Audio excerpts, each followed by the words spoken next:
there's different models of therapy in psychology. A lot of people are familiar with the traditional model, Sigmund Freud's model. Yes. And oftentimes what that does is it takes people into their past. And you spend sometimes years.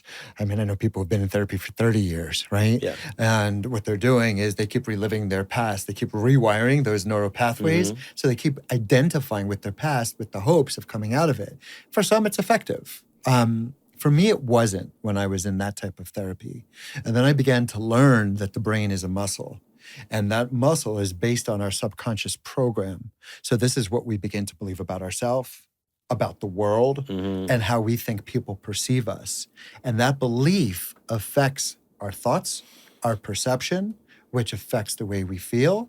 And how we feel affects how we show up, whether we perform well, whether we procrastinate and don't perform at all, etc., which dictates our outcomes, right? So where we are in life is really based upon that subconscious program. And so now we know that the mind is a muscle, we can change the muscle. We can change the program, have different thoughts, create different feelings, show up differently, get different results. And before you know it, it's like all this time I identified with this, but that's all I knew. And because that's all I knew, it was very simple for me to identify with it. But once I get clear of what I want out of my life, I can begin to change. I can change that program so I can think different, feel different, show up different, and see myself getting a lot different results. You know, my favorite book that I read, and I'm very glad that I read this very early on, was Eckhart Tolle, The Power of Now. And just being able to understand that, like, you know, how do you find the true self and the different versions of self?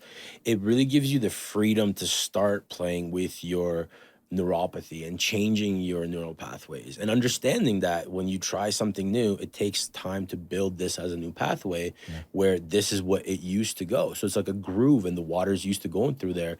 So now you're building a new groove and you have to wait until this one is the one that's being used more. That's right. And I feel that a lot of people, they think that when they go down these paths, they get this like negative back talk that's telling them like, hey, you're losing yourself, you're changing, you're because it's hard, painful, stressful, difficult, whatever it is. But ultimately, you kind of have to operate using your entire self, all the versions of yourself. In my opinion, the smallest, most micro to the biggest macro. So this is sort of like your GPS looking at the whole map, and then this is your little soldier going through and foraging that path, right? And I feel if you don't have both of those views, every time that you hit some sort of hard obstacle, you're going to tell yourself, well, this isn't really me. You know, I'm losing myself. Why would I want to change? I mean, that's great the way you just described it, and I agree with it. The mind does live in the past, and the mind does live in the future. And so if what our subconscious program is affecting the way I see myself, well, oh, say, can you? See.